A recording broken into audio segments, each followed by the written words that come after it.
साथियों, बिहार स्पेशल की सीरीज में हम पढ़ने जा रहे हैं जलप्रपात मेजर वाटरफॉल। मैं हूं अमृत। अब ये देखिए कि जलप्रपात क्या होता है कि जब नदियां बहुत बड़े उच्चावाद से मेजर रिलीफ से गिरती है, मतलब पहाड़ी या फिर पठार की ऊंचाई नॉर्मल लैंड से बड़ी होती है, और अगर नदियां गिरती हो नीचे, तो ये जलप्रपात का निर्माण करती है। जलप्रपात किस लिए इम्पोर्टेंट है? क्योंकि ये एक बहुत मनोरम दृश्य दिखाती है आपको। आपने जो है इसका बहुत अच्छा आनंद लिया होगा जब बाहुबली 2 आप देख रहे होंगे, तो वहाँ आपको जलप्रपात का एक बड़ा अच्छा दृश्य देखने को मिलता है, और ये टूरिस्ट प्लेस के रूप में जो है वो डेवलप होता है।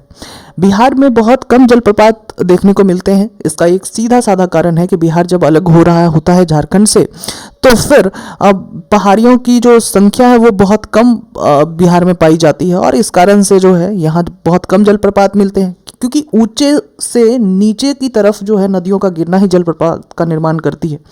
अब बिहार के पहले जलप्रपात को देखते हैं।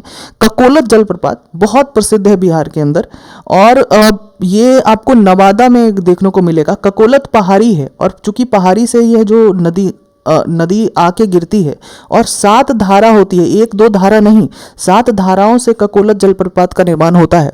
और कितना मनोरम दृश्य होता होगा। आप सोचिए कि 7 धाराएं मिलके एकदम बहुत ऊंची पहाड़ी से नीचे गिर रही है।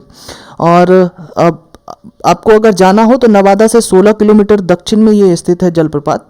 इसकी ऊंचाई 47 मीटर है, यानी 160 फीट है। लेकिन जो मुख्य ककोलत जलप्रपात है उसकी ऊंचाई आपसे पूछे तो वो 80 फीट है। ये बीपीएससी का प्रश्न रहा है। ठीक है, तो ये इस तरीके से आप ध्यान रखना है। इसके बाद दूसरा जलप्रपात है सुखलदरी जलप्रपात। ये बिहार और उत्तर प्रदेश की सीमा पर आपको देखने को मिलता है। 100 फीट ऊंचाई से ये जो यहाँ नदियाँ गिरती हैं, और ये जो नदी इस जलप्रपात का निर्माण करती है वो है कन्हर नदी। और सुखलदरी जो है वो रोहतास में है।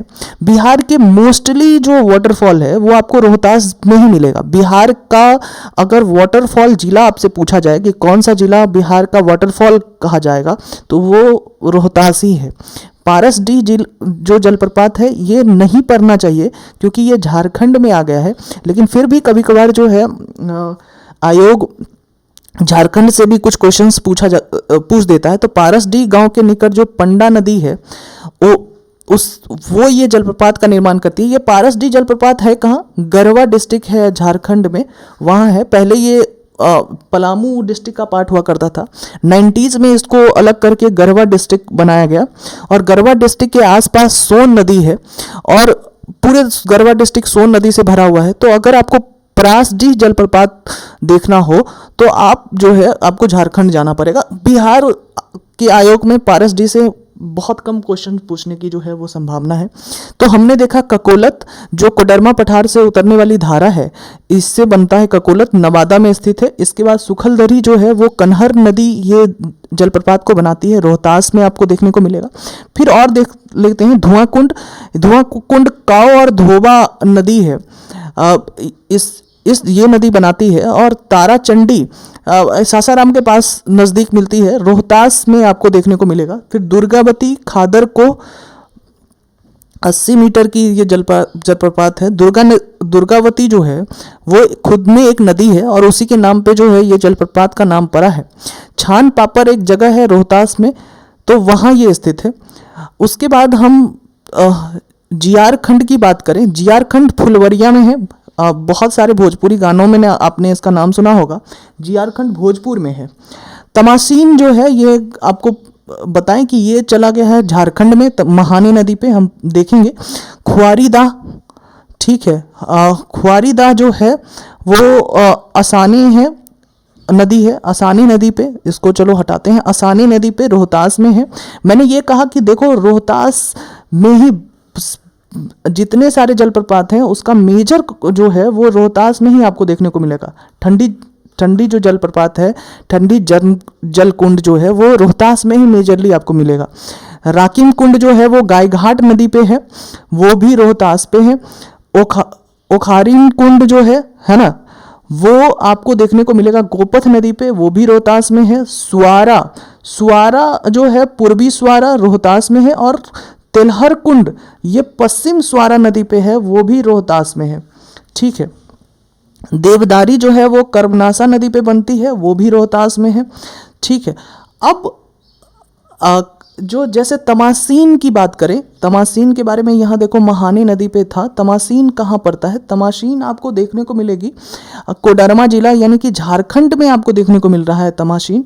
और यहाँ महानी नदी जो है इसके बगल में बहती है। तो तमासीन के आसपास जो है बहुत एक मैंने कहा कि जो जलप्रपात वाला क्षेत्र होता है वो टूरिस्ट डेस्टिनेशन के रूप में डेवलप होता है और यहाँ बहुत सारे लोग जो है वो घूमने आते हैं। कभी कभार जो है कि वो ऐसी घटनाएं हो जाती हैं जो कि बहुत दुखदायक होती है। आप देखेंगे कि ये न्यूज़पेपर की कटिंग है कि 3 युवक जो है यही महानी नदी में बह गए।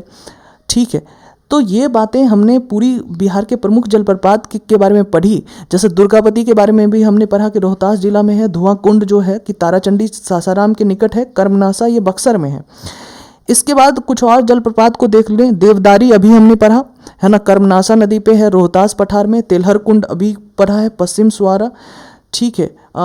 ख्वारीदाह अशानी नदी रोहतास। राकिम कुंड गायघाट। तो फिर से जो है ओखारिन कुंड गोपथ नदी पे है, रोहतास जिला में है। सुवारा भी रोहतास में। तो मोस्टली अगर आपको ऑप्शंस पूछे जाएं कि कहाँ कहाँ कौन सी नदी आपको दिखती है और नदियाँ इंपॉर्टेंट हो जाती है क्योंकि बहुत सारे जो जलप्रपात हैं वो आपको रोहतास में ही देखने को मिलते हैं। जैसे मजहर कुंड जो है ताराचंडी के पास, धुआं कुंड भी, ये दोनों रोहतास में आपको देखने को मिल रहे हैं। तुतला प्रपात जो है वो सासाराम में मिलेगा, ये एक नया है। उसके बाद जो है करकटगढ़ जो जलप्रपात है वो कैमूर में मिलेगा। ये दोनों आपको याद करके रखने हैं, करकटगढ़ और तुतला प्रपात। ठीक है। और बिहार के गर्म जल कुंड के बारे में देखें। देखो जलप्रपात का निर्माण कैसे होता है। जलप्रपात का निर्माण होता है कि जब नदियां बहुत ऊंचे से नीचा गिरती हो, है ना, तो ये जलप्रपात का निर्माण करता है। अगर नदियों की जलधारा अगर गर्म है तो ये गर्म जल कुंड कहलाएगी और नदियों की जलधारा अगर ठंडी है तो ठंडी जल कुंड कहलाएगी। ठीक है।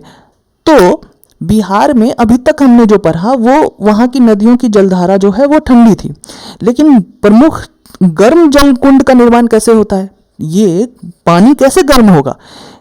साइंटिस्ट का ये मानना है, यानी ज्योग्राफी पढ़ते हैं उनका ये मानना है कि ये जो गर्म जल कुंड है उसका एक कारण है कि ये कहीं मृत ज्वालामुखी का जो है वो जो वोल्केनो डेड हो गई है, उसी पृथ्वी के अंदर जो वोल्केनो डेड है वहां से पानी जब बाहर आ रही है तो वो गर्म जल के रूप में बाहर आ रही है।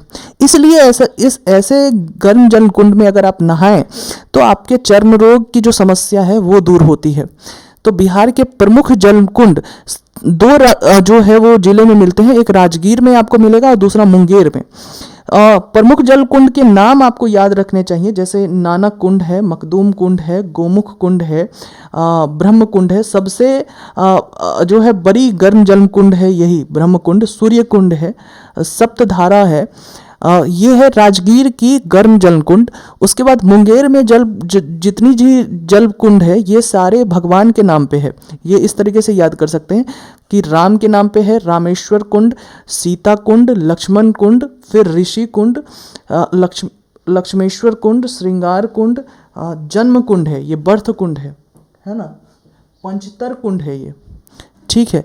और एक भरारी कुंड है। तो ये बिहार की प्रमुख गर्म जल कुंड है। तो इसके बारे में हमने पूरी जो है वो देखी कि बिहार में कितनी सारी जो है जलप्रपात आपको देखने को मिल रहे हैं। 1-2 प्रश्न पूछे जा सकते हैं, आसान टॉपिक था।